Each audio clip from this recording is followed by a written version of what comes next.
तो इस तरह से हमने देखा कि स्पेक्ट्रोस्कोपी टर्म में जो होता है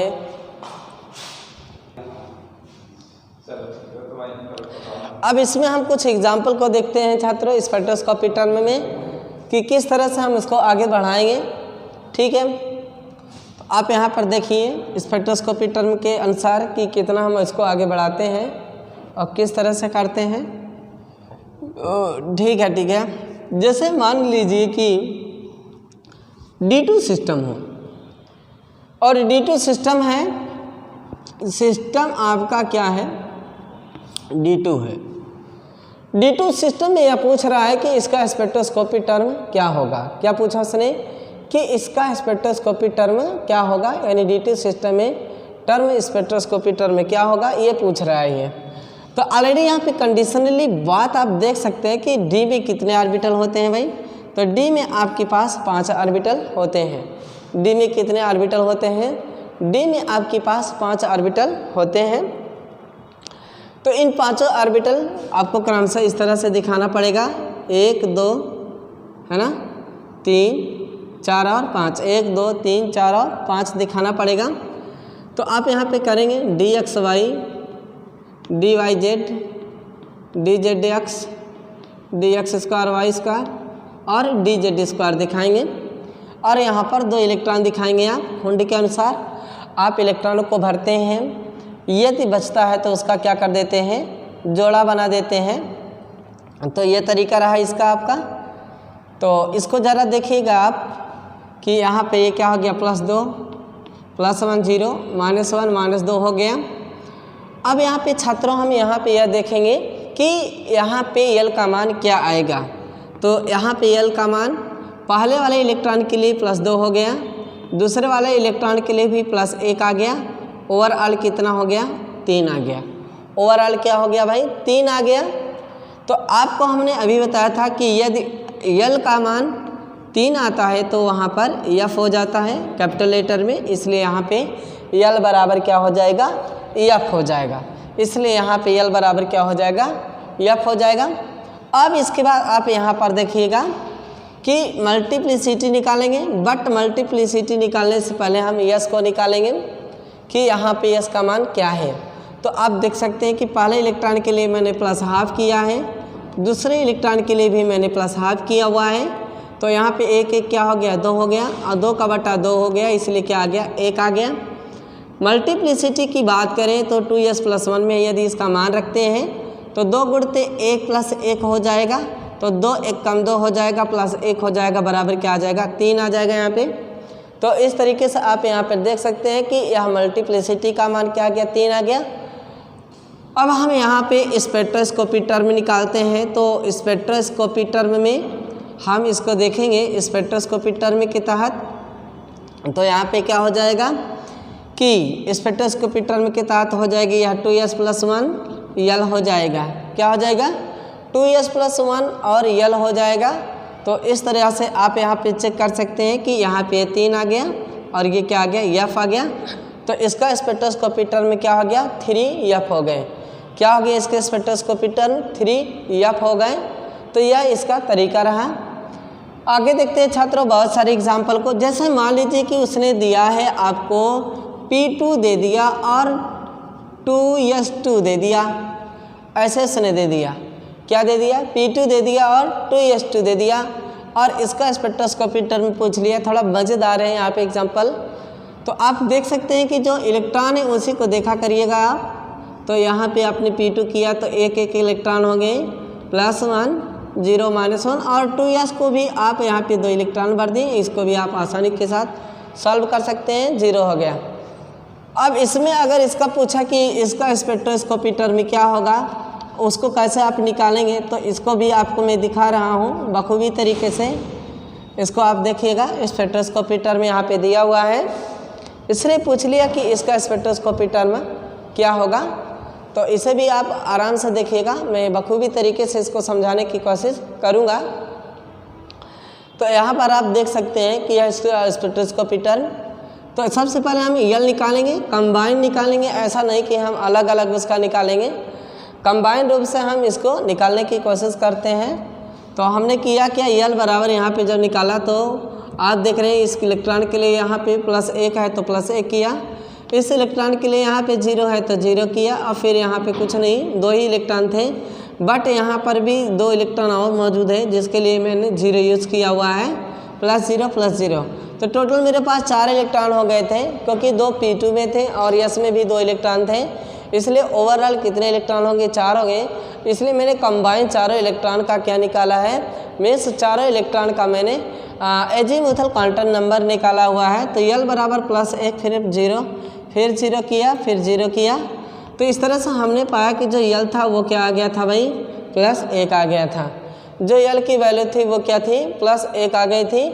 अब यहाँ पर यह कंडीशनली आप देख सकते हैं कि जैसे ये वैल्यू +1 आया हुआ है तो यहाँ पर हम प्राप्त कर सकते हैं कि यल का मान यदि 1 आया है तो आप जानते भी हैं कि p होता है कैपिटल में। अब मुझे यस भी निकालना होगा कंबाइन करके, तो यस को निकालने के लिए कंबाइन में हमने क्या किया कि यहाँ पे भी मैंने एक पहले इलेक्ट्रॉन के लिए +½ यूज़ किया है, इसके लिए भी मैंने +½ यूज़ किया है, और यहाँ पे भी इसके लिए हमने +½ यूज़ किया है, क्योंकि स्पिन +½ है, बट दूसरे की जो स्पिन है वह -½ है, इसलिए मैंने एक को +½ -½ किया ताकि वो 0 हो जाए।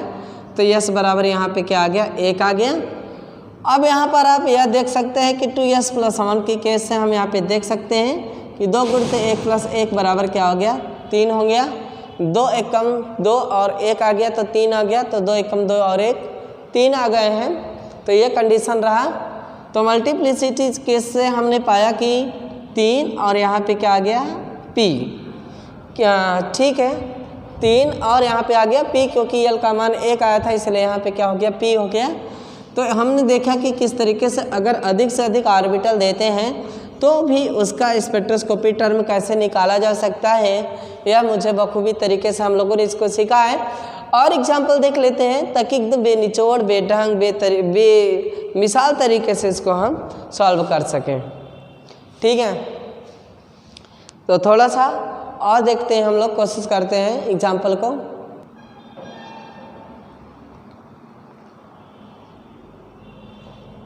अब आप देखिएगा कि स्पेक्ट्रोस्कोपी टर्म के तहत जैसे मान लीजिए कि मेरे पास D3 सिस्टम है और उन्होंने ये पूछ लिया कि इसका स्पेक्ट्रोस्कोपी टर्म क्या होगा। तो सबसे पहले आप क्या करेंगे, जो D3 सिस्टम होगा यानी D को आप पूरी तरह से भरेंगे 1 2 3 4 और 5 करके।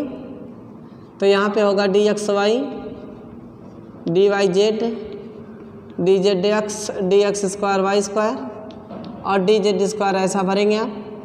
अब मेरे पास केवल 3 इलेक्ट्रॉन है तो यहाँ पे हम करेंगे +1 0 +2 +1 0 -1 -2 करते हैं, यहाँ पे ये तरीका होता है। तो यहाँ पर आपने देखा कि dxy dyz dzx dx² y² और dz² हो गया, +2 +1 0 -1 और -2 हो गया। अब यहाँ पर आप देखेंगे कि जो यह कंडीशन है इसमें यल का मान क्या होगा, ये कंडीशन आप देखेंगे। तो यल का मान यहाँ पे देखेंगे तो इसके लिए +2 हो जाएगा, इनके लिए भी +1 हो जाएगा, यहाँ पे भी आप 0 कर सकते हैं, ये तरीका होगा आपका। और इस तरह से आप यहाँ पर भर सकते हैं यल बराबर +3। जानते हैं कि जब यल बराबर 3 आ गया तो यहाँ पे क्या हो जाएगा, यह f हो जाएगा, क्या हो जाएगा, यह f हो जाएगा। अब हम इसका क्या निकालते हैं, यह स्पिन क्वांटम नंबर निकालते हैं। स्पिन क्वांटम नंबर में पहले इलेक्ट्रॉन के लिए मैंने +½ यूज़ किया है। सभी अनपेयर इलेक्ट्रॉन है, चाहे +½ करिए चाहे -½ करिए, लेकिन हम किसी एक साइन को लेकर के आगे बढ़ते हैं।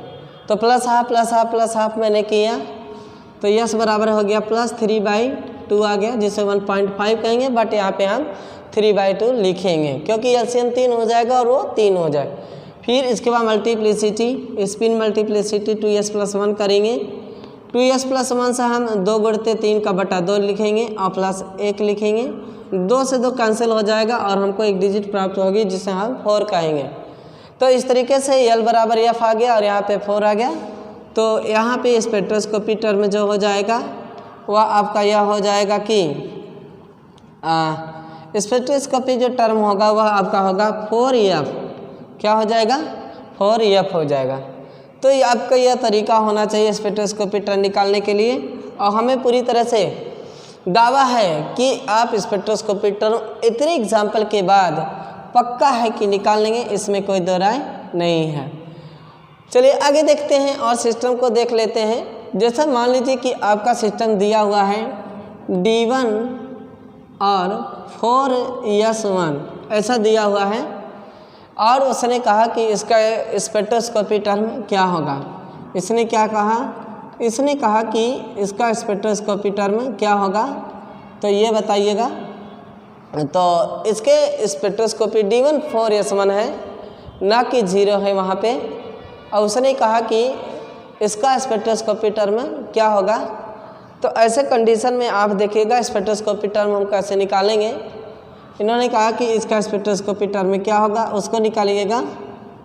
तो इसको भी आप देख सकते हैं कि यहाँ D1 है और इनके पास 1 2 3 4 5 और यहाँ पे भी क्या है 4s है। ठीक है, यहाँ भी 4s है और यहाँ भी क्या है D1 है। तो इस कंडीशन में आप देख सकते हैं कि यहाँ पे D1 में dxy, dyz, dzx, dx square y square, dz square. ठीक है, यहाँ पर 1 इलेक्ट्रॉन है और यहाँ भी क्या है 1 इलेक्ट्रॉन, +2 +1 0 -1 -2 और यहाँ पे भी क्या हो गया 0 हो गया। तो आपको हम बता दें कि यह तरीका रहा और इस तरह से हम लोग हल करते हैं। तो यहाँ पर क्या हो गया L बराबर हो गया +2 हो गए और फिर उसके बाद 1 इलेक्ट्रॉन या 4s के लिए भी यहाँ पर हम 0 लिख सकते हैं। तो इस तरह से आप L बराबर आपका 2 हो गया तो ये आपका D हो जाएगा, क्योंकि जब L का मान 2 होता है तो वहाँ पे D हो जाता है। अब इसके बाद हमको यस भी निकालना होगा, तो यस बराबर यहाँ पे हो जाएगा +12 और इसमें इलेक्ट्रॉन के लिए क्या हो जाएगा +12 हो जाएगा। तो यस बराबर हो जाएगा आपका 1। अब इस तरह से मल्टीप्लिसिटी हम निकालते हैं तो 2 × 1 + 1 हो जाएगा तो बराबर आ जाएगा 3। तो स्पेक्ट्रोस्कोपी टर्म जो आपका आएगा 2s + 1l स्पेक्ट्रोस्कोपी टर्म वह आपका आ गया कि आप लिखेंगे 2s + 1 यानी 3 और यहाँ पे लिखेंगे D, क्या लिखेंगे 3D। तो यह कंडीशन होता है स्पेक्ट्रोस्कोपी टर्म निकालने का। स्पेक्ट्रोस्कोपी टर्म निकालने के लिए ऑलरेडी हमको यह देखना होता है कि उसमें कितने ऑर्बिटल हैं और हर एक की एजीमुथल क्वांटम नंबर और स्पिन क्वांटम नंबर निकालना होता है। स्पिन और एजीमुथल क्वांटम नंबर निकालने के बाद ऑलरेडी फिर हम वही स्पिन मल्टीप्लिसिटी निकाल लेते हैं और फिर उसी 2s + 1l से में रख करके स्पेक्ट्रोस्कोपी टर्म निकाल देते हैं। तो इस तरह से आपने देखा कि 3D जो आया है वह स्पेक्ट्रोस्कोपी टर्म है आपका D1 4s1 का। तो ये रहा तरीका 1 और 2। अब आप यहाँ पर देख सकते हैं कि जो हमारे पास स्पेक्ट्रोस्कोपी टर्म था, तो अब हम लोग क्लियर हो गए कि स्पेक्ट्रोस्कोपी टर्म में सबसे पहले मल्टीप्लिसिटी वैल्यू रखते हैं, फिर उसके बाद एजीमुथल क्वांटम नंबर। बहुत सारे एग्जांपल हैं, आप यहाँ पे देख सकते हैं। जैसा मान लीजिए मैंने D7 सिस्टम लिया हुआ है और D7 सिस्टम में उसने पूछा कि इसका आप स्पेक्ट्रोस्कोपी टर्म निकालिए या इसका टर्म सिंबल निकालिए। तो आप कैसे निकालेंगे इसको देखिएगा। इसके लिए सबसे पहले हम करते क्या है कि सबसे पहले हम यहाँ पर वहाँ पे एक सिस्टम बनाएंगे, उसके ऑर्बिटल को इंडिकेट करेंगे। 1 2 3 4 और 5 कर दिया मैंने। फिर मैंने किया dxy, dyz, dzx, dx square y square और dz स्क्वायर मैंने किया हुआ है। फिर एक एक इलेक्ट्रॉन को भरा, 1 2 3 4 5 इलेक्ट्रॉन मैंने भर दिया है। अब बचेगा तो इसका हम क्या बनाएंगे, जोड़ा बना देंगे। तो 6, उसके बाद क्या हो गया 7 हो गया। यहाँ पे +2 + 1 हो गया 0, -1 और -2 हो गए। ठीक है, तो यह तरीका रहा। +2 + 1 0 हो गया, -1 -2 हो गया। अब इसको हम करेंगे क्या कि इसमें हम यल का मान निकालेंगे तो यल बराबर इस इलेक्ट्रॉन के लिए +2 हो गया, फिर इस इलेक्ट्रॉन के लिए भी +2 हो गया, इस इलेक्ट्रॉन के लिए भी +1 हो गया, इस इलेक्ट्रॉन के लिए भी +1 हो गया, इसके लिए भी 0 हो गया, इसके लिए भी -1 हो गया, इसके लिए -2 हो गया। तो आप देख सकते हैं कि +2 -2 एक दूसरे से कैंसिल हो जाएंगे, +1 -1 एक दूसरे से कैंसिल हो जाएंगे। तो यल बराबर 3 आया है, इसलिए यहाँ पे यल का जो मान होगा वह एफ होगा। यल का मान क्या हो जाएगा? एफ हो जाएगा। अब उसके बाद हम स्पिन निकालते हैं। क्या निकालते हैं? स्पिन निकालते हैं। जब हम स्पिन निकालेंगे तो आप यहाँ देखेंगे कि +½ है पहले इलेक्ट्रॉन के लिए, दूसरे इलेक्ट्रॉन के लिए -½ यानी प्लस और माइनस एक दूसरे से कैंसिल हो गए, स्पिन 0 हो गया। फिर आप लिख सकते हैं +½ -½ फिर आप लिख सकते हैं +½ क्योंकि आपके पास पूरा टोटल 7 इलेक्ट्रॉन है। काउंट कर सकते हैं 1 2 3 4 5 6 7 हो गए, +½ एक दूसरे से कैंसिल हो गए। तो यहाँ पे यस बराबर बच्चा 3 का बटा 2। अब उसके बाद हम स्पिन मल्टीप्लिसिटी 2s + 1 निकालेंगे। तो 2s + 1 जब निकालेंगे तो 2 गुणते 3 का बटा 2 कर देंगे, +1 कर देंगे, 2 का 2 से डिवीज़न हो जाएगा तो यहाँ पे आ गया 4। अब यहाँ पर जो स्पेक्ट्रोस्कोपी टर्म आएगा वह आपका आएगा स्पेक्ट्रोस्कोपी टर्म जो आया है यहाँ पे, स्पेक्ट्रोस्कोपी टर्म जो यहाँ पे आया है वह आ गया आपका 4f। क्या आ गया? 4f स्पेक्ट्रोस्कोपी टर्म आया है। तो यह तरीका होता है स्पेक्ट्रोस्कोपी टर्म निकालने के लिए। स्पेक्ट्रोस्कोपी टर्म निकालने के लिए सबसे पहले हम एजीमुथल क्वांटम नंबर निकालते हैं। एजीमुथल क्वांटम नंबर निकालने के बाद हम यह देखते हैं कि किस तरह से उसका फिर स्पिन क्वांटम नंबर निकालते हैं। स्पिन क्वांटम नंबर निकालने के बाद फिर मल्टीप्लिसिटी निकालते हैं। मल्टीप्लिसिटी निकालने के बाद हम यह देखते हैं कि उसका एजीमुथल क्वांटम नंबर क्या आया था। तो आपने यहाँ पे देखा कि जो एजीमुथल क्वांटम नंबर आया है वह 3 आया है, इसलिए वह एफ होगा। क्योंकि ऑलरेडी आप जानते हैं कि यदि एस का मान 0 होगा तो यदि एल का मान 0 होगा तो यस होगा, यदि एल का मान 1 होगा तो पी होगा, यदि एल का मान 2 होगा तो डी होगा, यदि एल का मान 3 होगा तो एफ। ये सारी चीज़ें मैंने आपको पढ़ाया है। तो अब हमें यह लगता है कि आप बेहिचक स्पेक्ट्रोस्कोपी टर्म को निकाल लेंगे। इसमें कोई किसी भी प्रकार की कठिनाइयाँ नहीं आएंगी आपको स्पेक्ट्रोस्कोपी टर्म निकालने में। तो आप इस तरीके से अगली वाली क्लास में हमारे स्पेक्ट्रोस्कोपी टर्म भी पढ़ेंगे। टर्म पढ़ चुके हैं, अब जो अगला क्लास बचेगा हमारा उसमें हम आपको टर्म सिंबल पढ़ाएंगे और ग्राउंड स्पेक्ट्रोस्कोपी टर्म पढ़ाएंगे। और साथ ही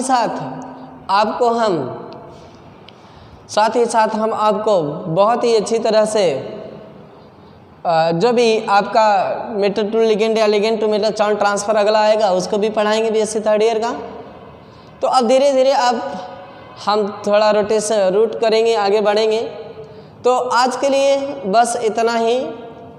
स्पेक्ट्रोस्कोपी ख़त्म हो चुका है। आज मैंने जो डिस्कस किया स्पेक्ट्रोस्कोपी टर्म का किया है, इसकी पिछली कक्षा में माइक्रोस्टेट का भी किया है। फिर उसकी पिछली वाली कक्षाओं में मैंने आपको किस तरह से कपलिंग कांस्टेंट होता है, जे कपलिंग क्या होती है, उसको डिटेल बताया है। तो छात्रों, हमें उम्मीद है कि आपको यह वीडियो पसंद आया होगा। उसे लाइक ज़रूर करिए, चैनल को सब्सक्राइब करिए, अपने दोस्तों में इसे शेयर करिए, कमेंट बॉक्स में जा कर के कमेंट लिखिए और ताकि उस कमेंट को देखते हुए पता चल सके कि आप किस तरह से उसको समझ रहे हैं या आपकी क्या प्रॉब्लम है। बस आज के लिए इतना ही। Okay, thanks. जय हिंद, जय भारत।